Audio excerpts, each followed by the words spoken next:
Aqui a gente mora perto de Belo Horizonte e eu creio que esse final de semana vai ser muito abençoado na nossa vida para a glória de Deus. Boa noite, meu nome é Andréia, sou conterrânea de vocês, nasci em Brasília, é um prazer estar aqui, agradeço a acolhida calorosa de todos. Nós somos casados há 10 anos e 7 meses. E temos 2 filhas gêmeas, a Emanuela e a Isabela. Hoje elas estão com 7 anos. E na comunidade, além de ser esposa, né, eu tenho a função na comunidade de orientar as vocações. Então, eu sou orientadora vocacional. Aquelas pessoas que têm um desejo de conhecer a obra, de fazer um discernimento vocacional, eu cuido dessa área. É um prazer muito grande estar aqui com vocês e, no decorrer desses dias, partilhar algo da nossa experiência. Em nome do Pai, do Filho, do Espírito Santo. Amém. A Bíblia trata de família 87 vezes. Mas é interessante que a Bíblia não trata de família como família. A Bíblia trata de família como casa. Existem alguns textos mais clássicos que são conhecidos por vocês, como por exemplo Atos dos Apóstolos capítulo 16, crê no Senhor Jesus e será salvo tu e tua casa. Não é família, é casa. Ageu no capítulo 2 versículo 14, a glória da segunda casa será maior do que a primeira. O sacerdote Josué capítulo 24 versículo 15, eu e a minha casa serviremos ao Senhor. E por que a Bíblia trata de família como casa e não como família? Se a Bíblia tratasse de família como família, nós teríamos 87 opções de ter uma família feliz, correto?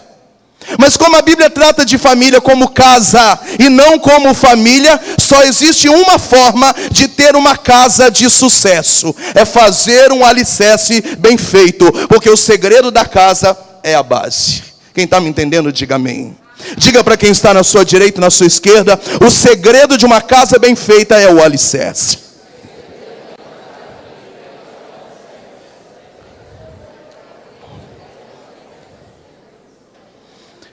E nós vamos ver nessa noite quem é o alicerce de uma casa bem feita. Abra comigo o Salmo de Davi, capítulo 127. Salmo 127. Do glorioso homem Davi, pai de 14 filhos, 17 netos, 2 esposas e um currículo invejável. Salmo 127, vamos lá?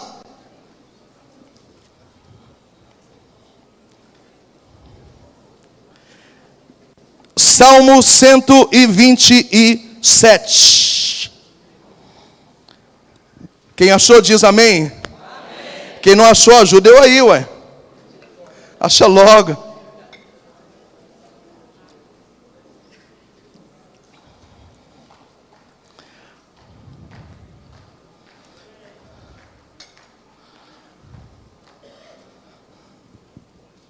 Acharam? Eu vou ler do jeitinho que está na minha Bíblia. Se o Senhor não edificar a casa, em vão trabalharão os pedreiros. Quem é o alicerce da casa?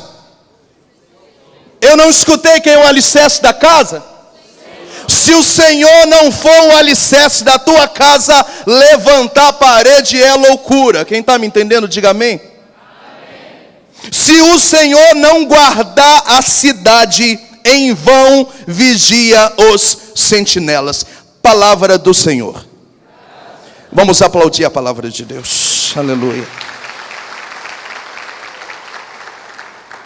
Essa semana eu estava fazendo uma pesquisa para trazer para vocês, e eu tive um impacto terrível na pesquisa que eu fiz.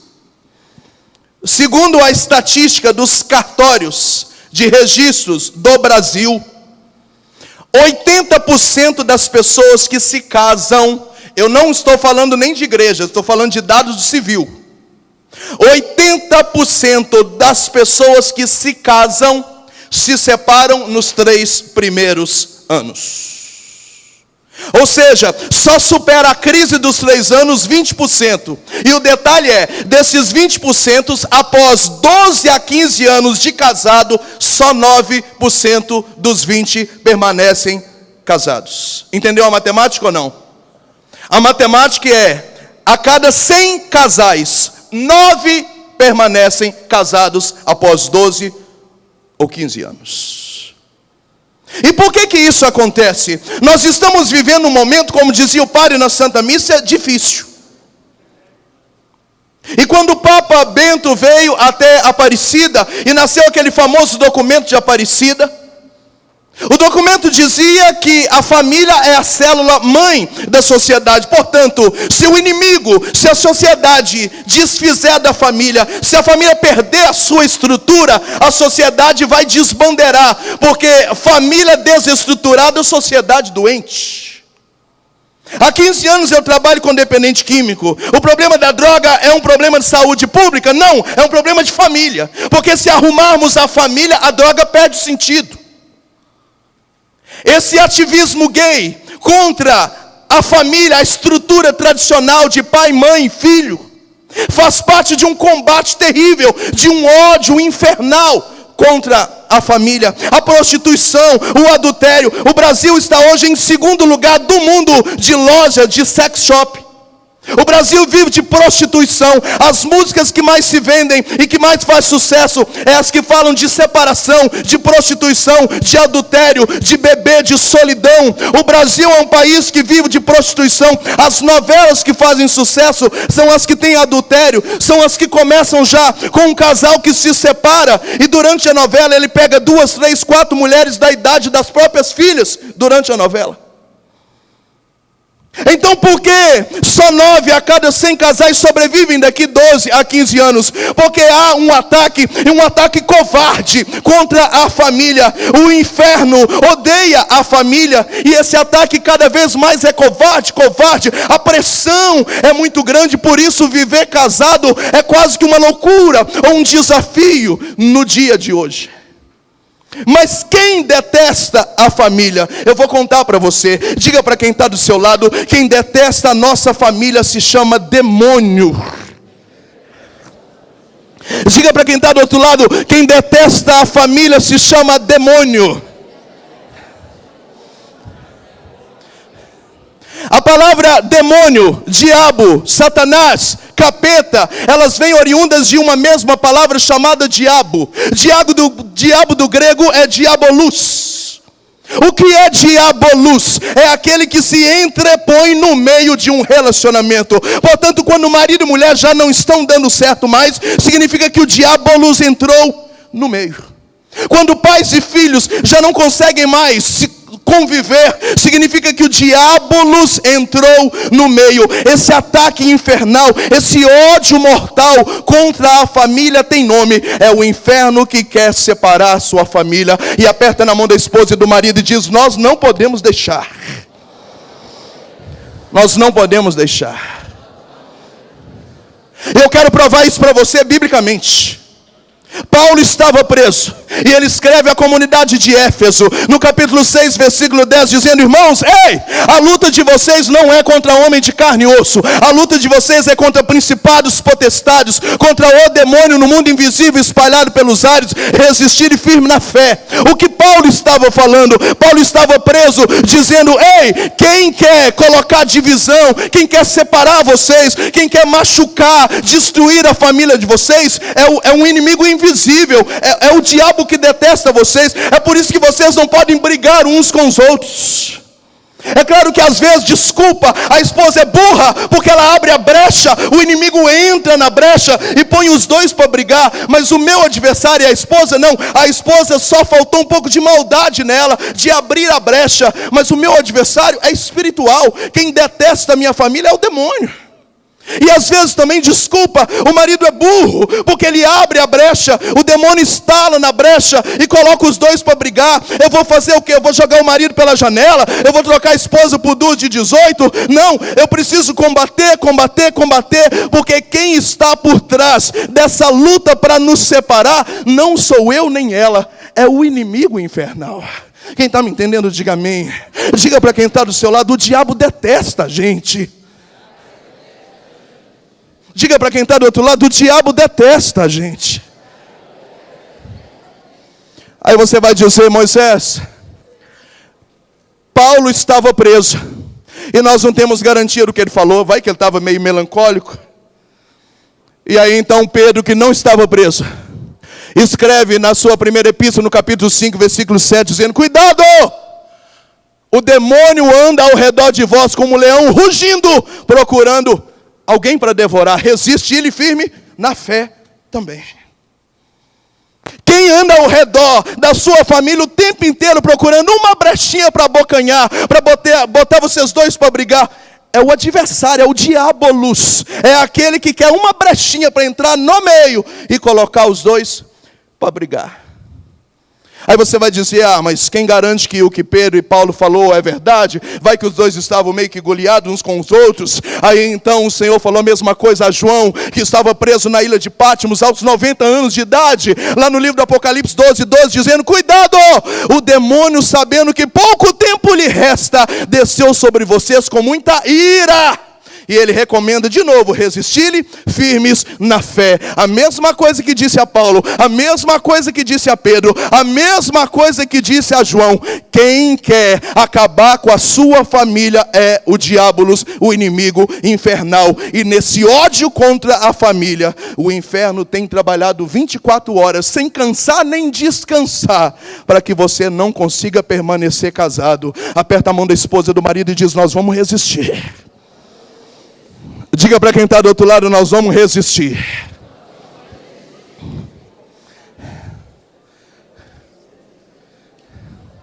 Nós vamos resistir. Vamos resistir. Como nós vamos resistir? Mexendo no alicerce. O segredo do combate espiritual é o alicerce.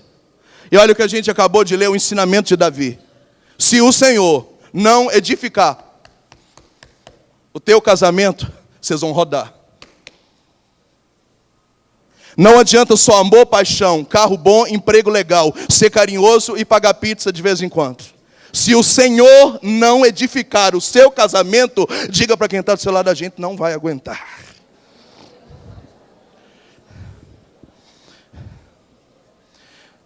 E aqui nós entramos num assunto delicadíssimo. Ah, meu Deus. Um documento da igreja de quase 7 anos atrás, chamado Famílias Consórcio,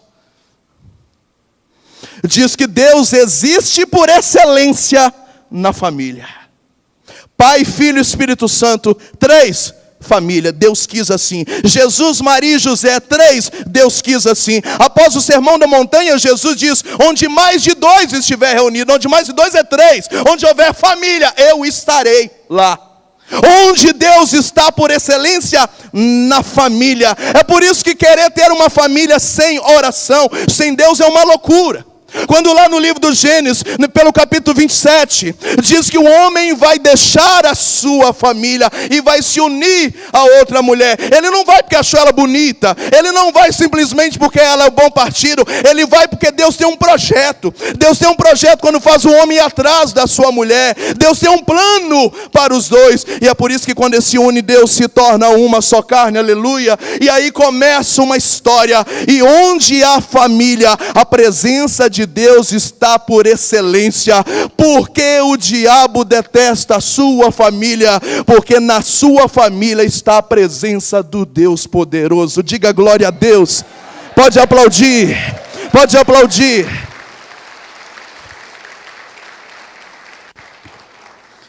Opa! Se a presença de Deus está por excelência na nossa casa, se nós nos casamos porque Deus tinha um sonho chamado família, se o diabo detesta tanto a nossa família, você é louco de não rezar? Só se você for muito doido mesmo. Mas tem gente doida. Há um tempo atrás eu fui pregar um casal. E aí a moça virou para mim e falou assim: sabe, Moisés, esse ano eu fiz aniversário. E eu falei para a esposa, para o marido, que não precisava de presente. Que o único presente que eu queria é que ele fosse num encontro de casais comigo. Falei, é muita humilhação. Tem que pegar um desgraçado desse e dar um cacete nele no corredor. Não precisa de presente, não precisa de nada. Me dá, por favor, o gosto de ir num encontro só comigo. Ah, se tiver algum marido aqui assim, eu vou pegar. Diga para quem está do seu lado, eu estou na sua cola, meu irmão.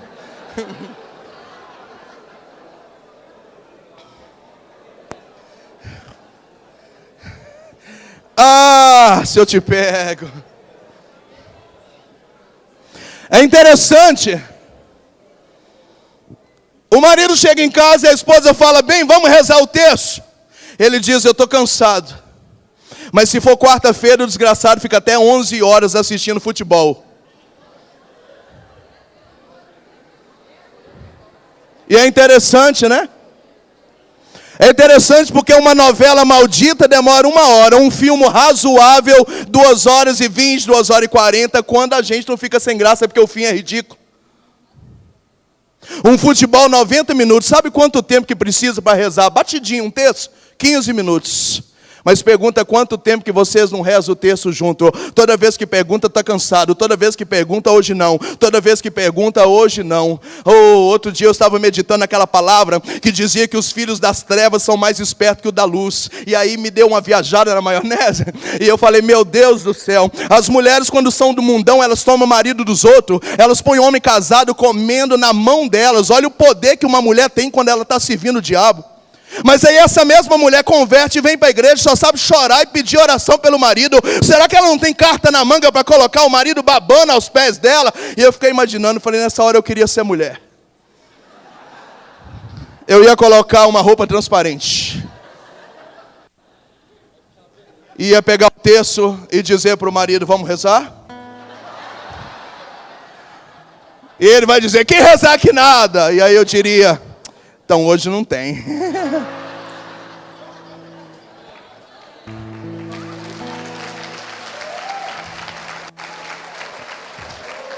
E aí hoje nós não vamos rezar. Amanhã ele, e aí? Vamos rezar? Também não tem. Daqui uma semana ele ia falar, vamos rezar esse trem logo. Agora, pergunte para mim. Se vocês dois estão juntos, porque Deus tem um sonho, aleluia. Se a base da família é Jesus, diz o Salmo 127, aleluia. Se o ataque contra a família é tão forte, por que nem rezar um texto de 15 minutos vocês não conseguem? Vira para quem está do seu lado e fala, está na hora da gente criar vergonha nessa cara lavada nossa, né?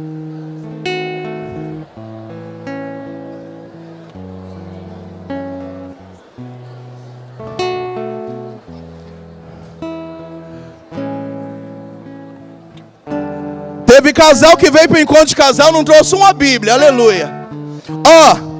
Lá na minha cidade de Minas Gerais, uma pizza família custa R$35. 8 pedaços, dá azia e engorda. Uma Bíblia da Ave Maria na minha cidade custa R$23,90. Salva o teu corpo e abastece a tua alma.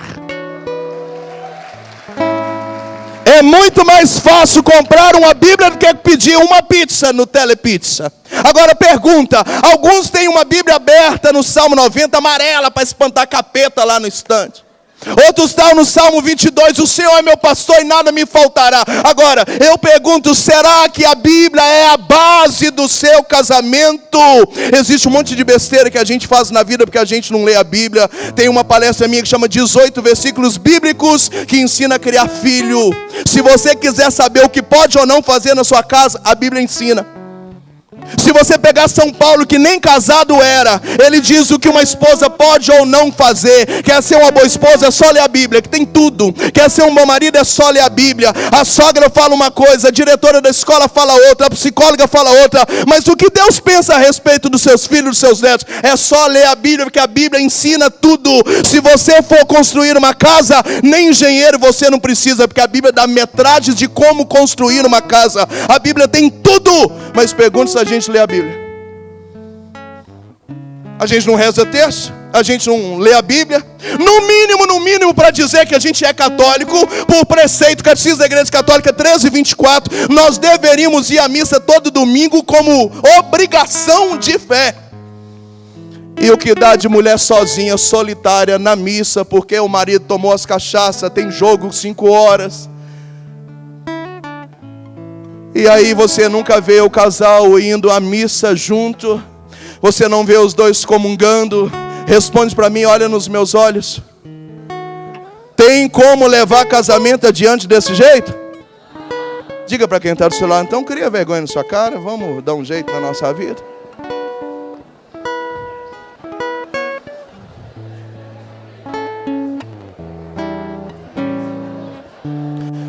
E tem mais. Responde para mim, quanto tempo você não faz um jejum? Tem gente que é tão ordinário que até na sexta-feira da paixão come escondido. Ou então come bacalhau de 67 o quilo. Até eu que sou bobo, não é? E aí, qual a importância do jejum, Moisés? A importância? Há 1 ano e pouco atrás, eu e a Andréia começamos a ter umas rusguinhas, umas coisinhas bobas, mas que vai enchendo o saco, né? E aí a gente rezou o texto, um olhou para o outro e falou, o que está acontecendo conosco? Eu falei, vamos jejuar? Toda terça-feira aqui em casa agora a gente vai jejuar e vamos consagrar nosso casamento e as crianças. Nós jejuamos no primeiro mês, 2, 3, nada aconteceu, porque Deus não acredita em fogo de palha, Deus só abençoa o projeto de vida, amém?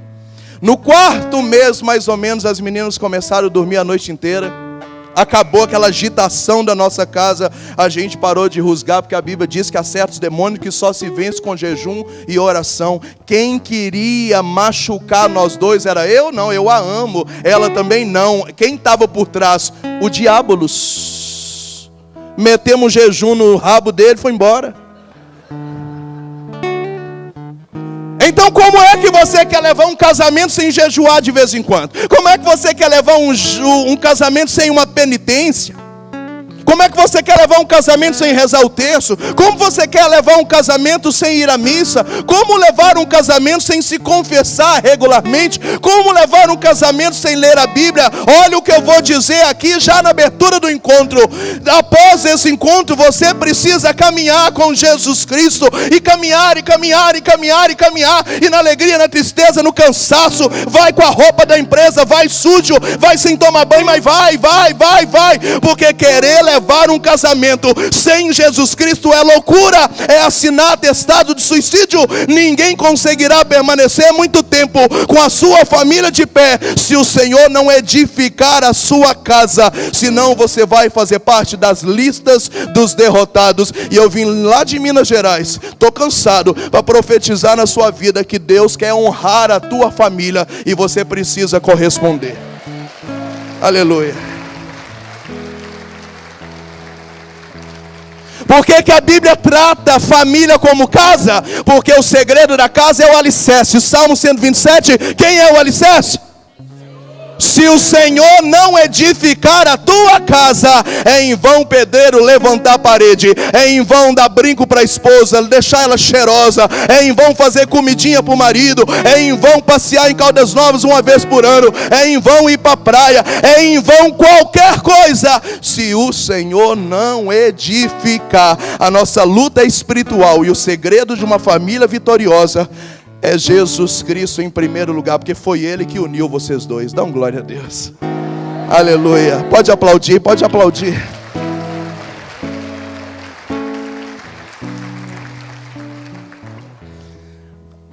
Precisamos rever. Eu não queria começar um encontro assim já rasgando, mas não dá.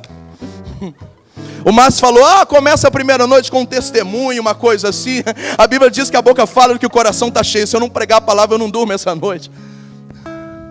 Eu precisava já dizer que você não veio aqui caindo de paraquedas, você não veio aqui por um convite amigável, você não veio aqui, tudo isso aqui é um cenário, é uma armadilha de Deus. Deus foi despistando você com piscina quente, com ônibus leito. Deus foi colocando cartãozinho na porta do quarto. Tudo isso é uma armadilha para poder dizer que Deus quer sustentar a sua família, para poder dizer que Deus sonhou com a tua casa, para poder dizer que mesmo o sogro, a sogra não gostando, mesmo um monte de gente caluniando vocês, mesmo com uma história de perseguição, de luta, Deus quis vocês dois aqui, e Deus tem planos para vocês, e o diabo não pode estragar isso. Portanto, aguenta firme, firme, e luta, e chora, e cai, levanta e ora, e confessa, e jejua, e comunga, e firme, firme, firme, firme, porque Tiago 4,7 diz: resista ao demônio e ele fugirá para longe de você.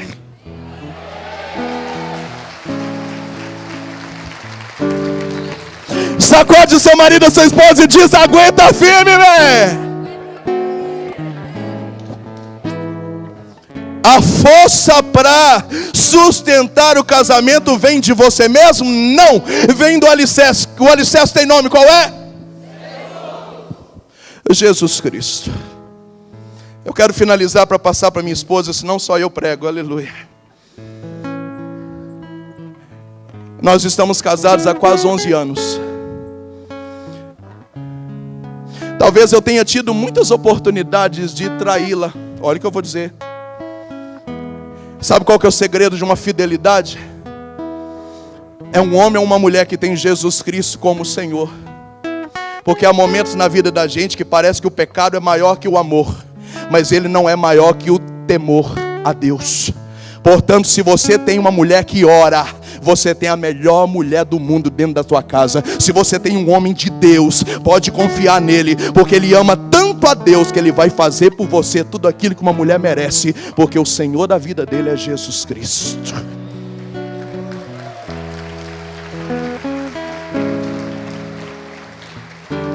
E é assim que funciona.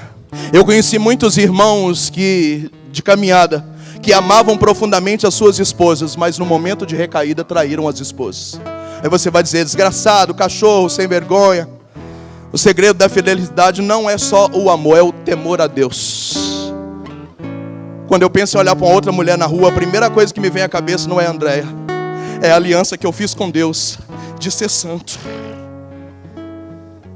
E quando aparece a sugestão do pecado, quando você tem saudade de tomar uma cerveja que eu não tomo há 16 anos, quando você sente saudade de fazer uma coisa que ficou para trás, a primeira coisa que vem na alma é a aliança que eu fiz com Deus. Se o Senhor, marido, não edificar a tua vida, você pode até ser um marido meia boca, mais ou menos, mas nunca vai fazer a sua esposa feliz, porque o que faz uma esposa feliz é um homem cheio de unção. Você pode até ser uma esposa bonitinha, jeitosinha, dar um grau, cheirosa e tal, mas por outro lado às vezes é chata, é crítica, é manhosa, é pirracenta, tem um caráter complicado. Vamos falar disso amanhã, segura o lombo. E não é fácil. Mas o segredo de fazer um homem feliz é uma mulher cheia do Espírito Santo. Edifica a tua casa com Jesus Cristo. Saindo daqui já sabe da receita. O encontro podia acabar hoje, você já sabe da receita: missa, texto, jejum, confissão, adoração, eucaristia, penitência, palavra. Não tem diabo que aguenta uma família assim, porque Deus habita dentro dessa casa. Aleluia. Glória a Deus.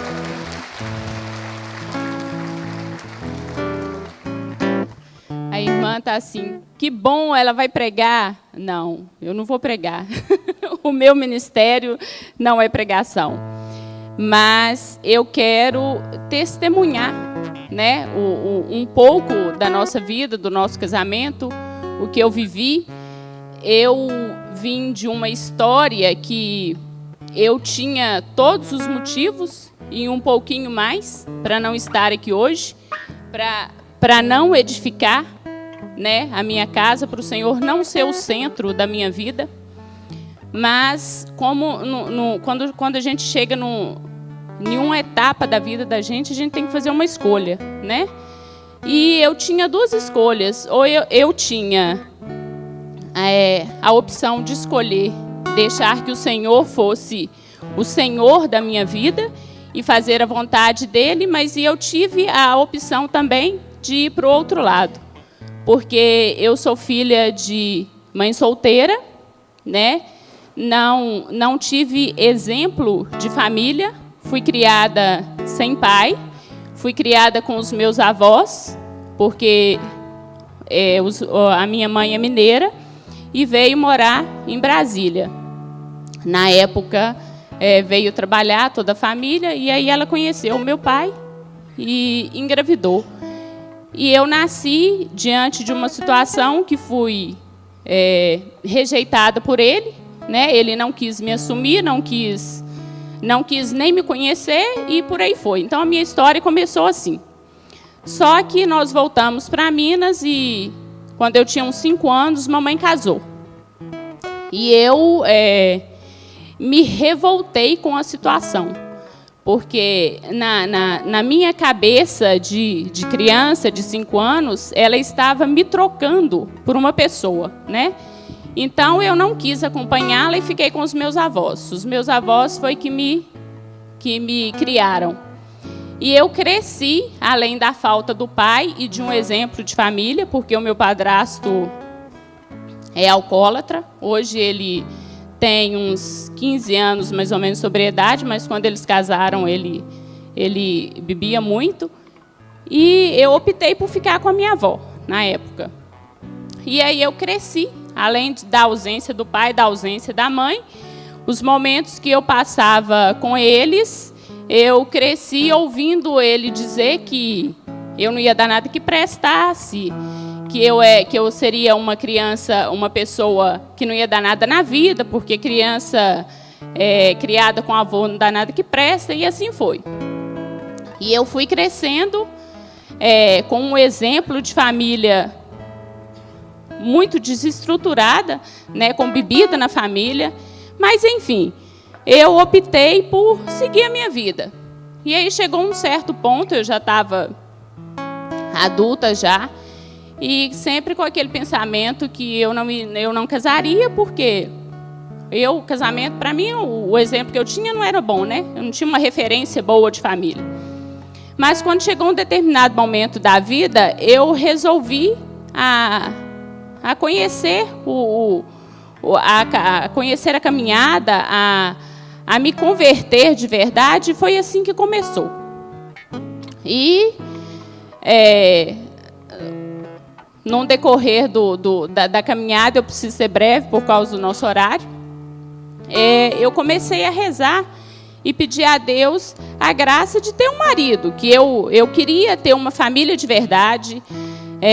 Eu tinha um bom emprego na época, mas assim, eu falava, nada me preenchia, tudo estava ruim, era um vazio, uma insatisfação, até que eu fui apresentada um dia a um grupo de oração. E aí a minha vida mudou, a partir daí.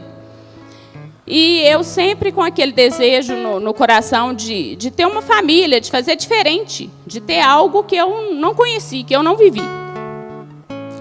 E fui rezando e pedindo a Deus a graça. E sempre eu sempre trabalhei, fui independente. E no meu coração eu via... eu tive muitas experiências de crianças que eram criadas por babás, que não tinha presença dos pais. E aí eu ficava, Senhor, um dia eu quero casar. Mas eu quero casar, quero ter os meus filhos, mas quero ter a graça de cuidar deles. Eu não quero que eles sejam... cuidados nem criados por outras pessoas que não seja eu. E também por causa da minha história. E aí eu comecei a rezar e pedir, e nesse propósito. Foi até que, quando eu conheci o Moisés, né, ele tinha vindo de uma história também um pouco engraçada. Ele tinha sido noivo, daí ele recebeu o chamado para viver só para Deus e passou um tempo em São Paulo. E ele teve uma experiência lá de uns 3 anos, voltou para fundar a comunidade. E eu estava em Sete Lagoas, aguardando acontecer algo na minha vida que eu não sabia o que era, mas estava esperando em Deus. E foi quando nós nos encontramos, por acaso, um dia na porta da igreja. E aí, no íntimo do coração, eu senti uma voz assim: segue ele, segue o Moisés. Eu falei, tá, vou seguir, não tem nada a perder mesmo, né? Mas não foi com a intenção.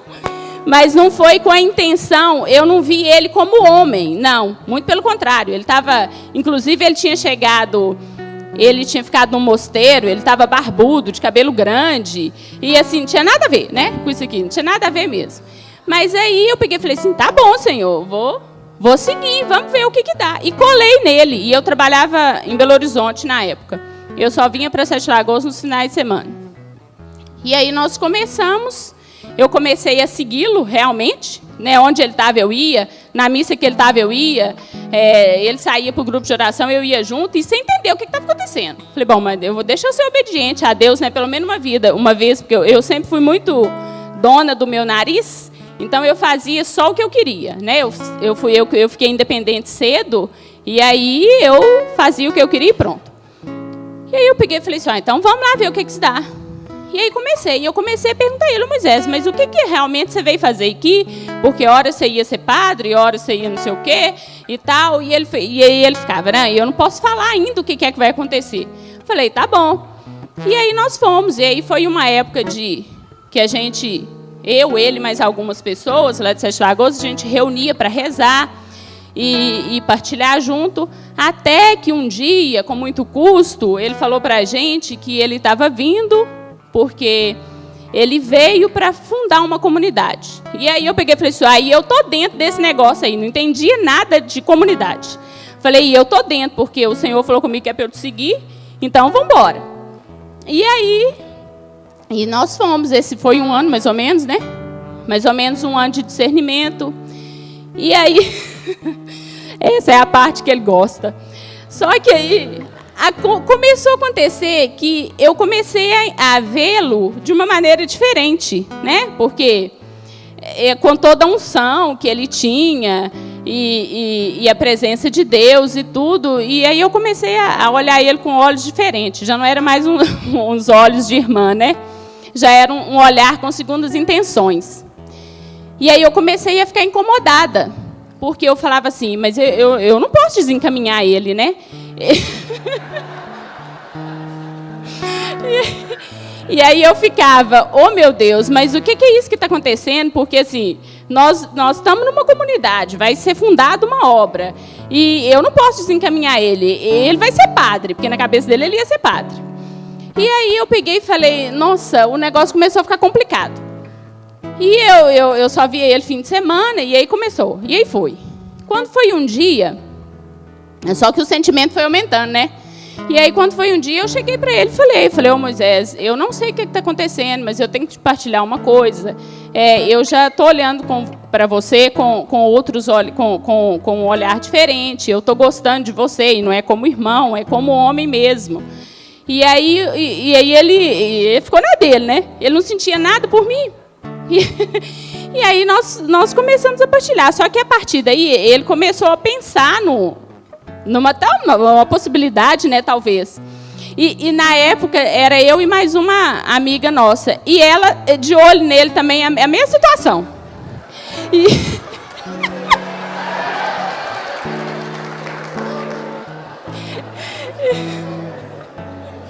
E aí, só que nós duas começamos a ficar indiferentes, né? Nós duas, porque eu percebia que ela passava a perna em mim, ela ia para a casa dele para conversar com ele, para partilhar com ele, e não me falava. E eu falei, gente, esse negócio está começando a ficar difícil. E eu falei, e nós fomos partilhando. E eu comecei a orar. E falei, ai, Senhor, se esse sentimento, então, for uma coisa boa, né, que as coisas aconteçam. E nós começamos a partilhar, começamos a rezar. E aí o Moisés começou a ter esse pensamento dessa possibilidade. Talvez a gente assumir um namoro e casar e tal. E foi muito difícil. Só que ele começou também a mudar os pensamentos e nós começamos a rezar junto, começamos a orar, né, em cima disso. E conversamos muito, porque eram duas situações, uma comunidade e outra um casamento, que isso para nós tínhamos vida paroquiana, né? Isso ia ser um escândalo, né? Ué, o rapaz já foi noivo, agora foi ser monge, ia ser padre, e agora vai casar de novo, então ia ficar uma situação meio difícil. Duas ainda, né?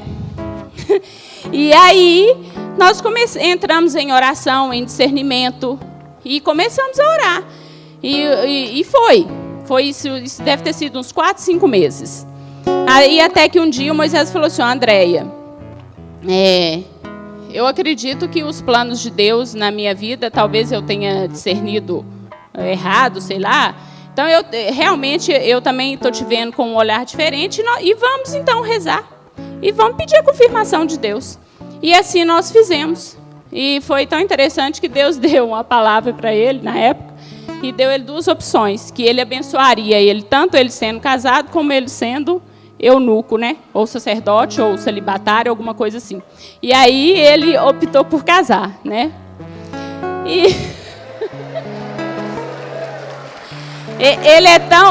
Deus é tão bom para ele que ainda deu ele a opção de escolher. Eu não tinha escolha, não, porque se ele quisesse ser padre, eu tinha rodado nessa aí, né? Mas tudo bem. E aí que foi a situação. Nós comunicamos para minha mãe. Ela, de princípio, não aceitou em hipótese alguma. Ela falou que isso ia ser um escândalo, que a gente ia servir de escândalo para todo mundo e que não sei o quê. E ela cortou relacionamento com a gente, não conversava com a gente, não aceitou e pronto, acabou. A posição dela foi essa. Aí nós fomos conversar com o nosso pároco, porque eu era muito participativa na paróquia. E aí o padre nos xingou, nos excomungou, falou que não iria, em hipótese alguma, celebrar o nosso casamento, que ele não ia ser testemunha dessa insanidade, ainda usou isso ainda, que o Moisés não tinha índole, que ele tinha deixado um noivado há um tempo atrás e que ia fazer a mesma coisa comigo, e eu saí da igreja aos prantos. Eu falei, nossa. E aí começamos, mas na certeza e na confiança na palavra que Deus nos deu e na promessa que Deus tinha para a gente. Aí, com isso, a comunidade já existia. A gente tinha uma fazenda de recuperação, começou com uma fazenda de recuperação, e eu continuei trabalhando fora. E aí o Moisés falou, Andréia, só que agora a situação é a seguinte, nós não podemos tentar um namoro, né, para ver se vai dar certo. Nós temos que assumir esse namoro publicamente e temos que casar. A gente já tem que começar a namorar para casar. E aí conversamos muito, partilhamos muitas dificuldades, começando a comunidade, vivia da providência. O Moisés não trabalhava, né? Ele já vivia da providência de Deus. E eu trabalhava, só que quando eu fui comunicar para os meus patrões que eu iria deixar, que eu iria casar e tudo, eles não aprovaram também e falaram, não, você pode até sair, mas você vai sair com a mão na frente e outra atrás. Nós não vamos acertar nada porque nós não queremos que você saia e você então vai sair sem todos os seus direitos, você vai sair sem nada. Falei, pronto. Aí, com o casamento marcado, nós já começamos a namorar com a data do casamento, porque a gente não tinha opção, ou era ou não era. E eu falei, uai, Moisés, então eu não posso fazer nada, então nós vamos confiar na graça de Deus. E aí, assim foi. Eu saí do emprego, trabalhei mais 6 meses, não conseguia juntar nada, foi só para eu pagar as contas que eu tinha, né, para deixar tudo kit. E aí, quando nós anunciamos que nós íamos casar, aí começaram as graças de Deus acontecerem, né? Aí uma pessoa que era amiga conhecida nossa, que era dona de aluguel de noivas, alugava vestido terno para noivos, falou, não, vocês podem ficar tranquilos que o aluguel do vestido, você pode escolher o que você quiser, que eu vou bancar. O terno, a mesma coisa. Aí, os enfeites da igreja, teve uma pessoa também que mexia com isso, falou, não, pode ficar tranquilo, que nós vamos bancar também. E aí eu sei que como diz o ditado lá em Minas, no frigir dos ovos, nós casamos com tudo do bom e do melhor. O sacerdote que não quis celebrar o nosso casamento, nós encontramos um que era amigo nosso, que foi com maior alegria, com maior prazer. A igreja foi assim, lotada, não tinha lugar para sentar. recebemos até testemunho de cura, né? No final do casamento. E ganhamos lua de mel, 10 dias de lua de mel, coisa que a gente nem imaginava. Então, assim, foi tudo perfeito, porque nós colocamos a nossa confiança em Deus. A partir do momento que nós decidimos que nós tivemos a bênção de Deus, e aí foi tudo na providência. E graças a Deus casamos. E vivendo na comunidade, na providência, passamos por algumas dificuldades, né? Dificuldades de relacionamento, dificuldade de adaptação. Na época, nós chegamos a morar com 12 membros, né? A gente recém-casado, morando com outras pessoas. A gente só tinha um quarto, que era nosso, era o único lugar de privacidade que a gente tinha. Mas e aí fomos ali, naquela luta, né? Foi até que quando nós estávamos com 3 anos de casado, eu engravidei. E no início da comunidade nós passamos por muitas dificuldades, até na questão de alimentação, né? Tinha dia que a gente só tinha abobrinha com arroz para comer, tinha dia que não tinha nem abobrinha, tinha dia que não tinha nem arroz. As doações que a gente ganhava era doações, já que não tinha como você nem aproveitar às vezes. E aí, quando eu engravidei, eu falei, pronto, como que nós vamos fazer agora? Moravam 12 pessoas, né?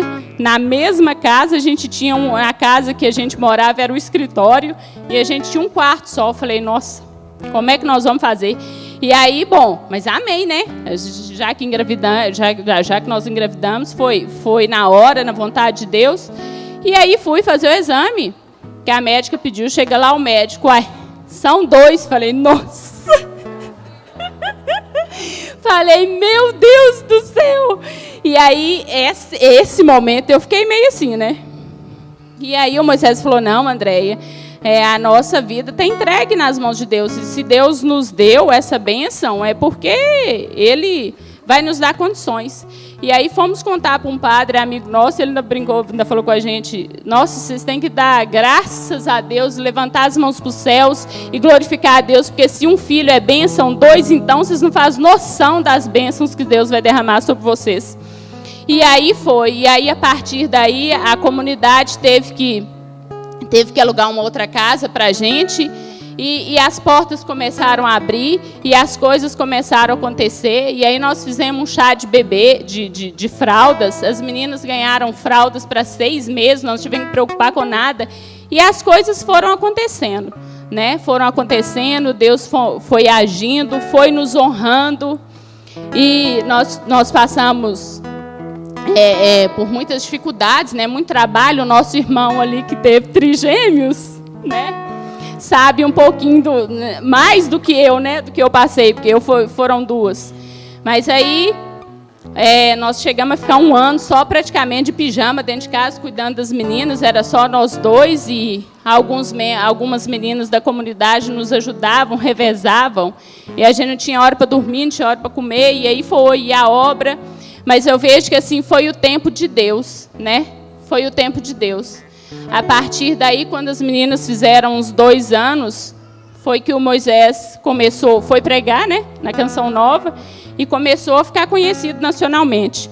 E a partir daí, ele não parou mais, né? E aí, há um tempo atrás, uma pessoa falou assim comigo, nossa, André, mas deve ser muito difícil para você, né?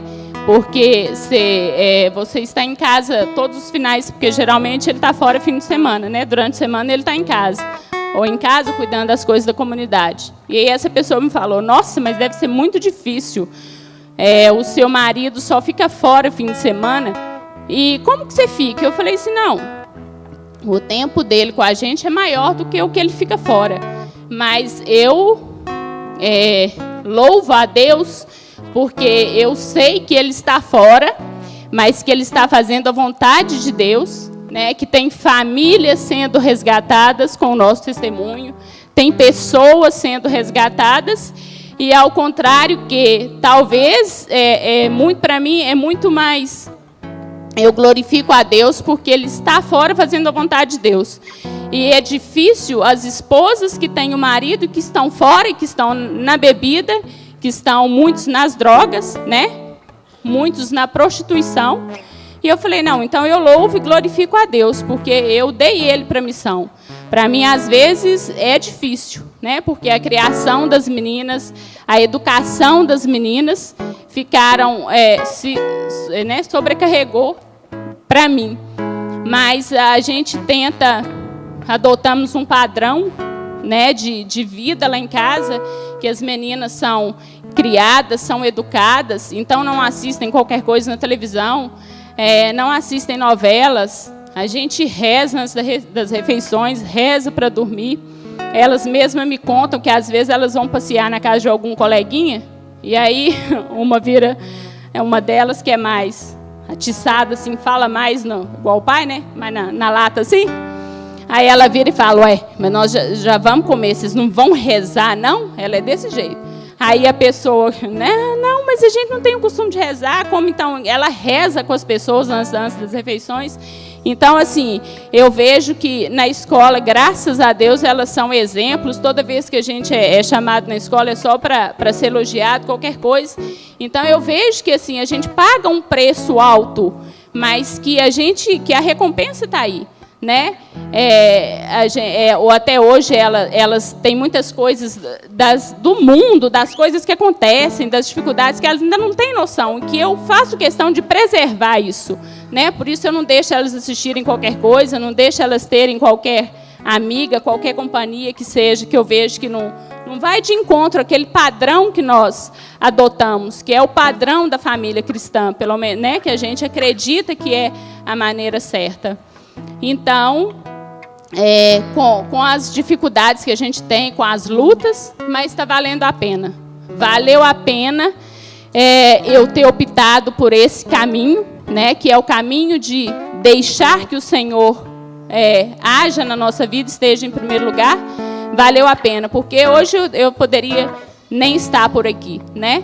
Mas hoje nós colhemos os frutos dessa entrega, dessa doação, e que vale a pena, né? A cada testemunho que a gente recebe, a cada oração que a gente recebe, eu vejo que tudo que nós passamos, né, valeu a pena.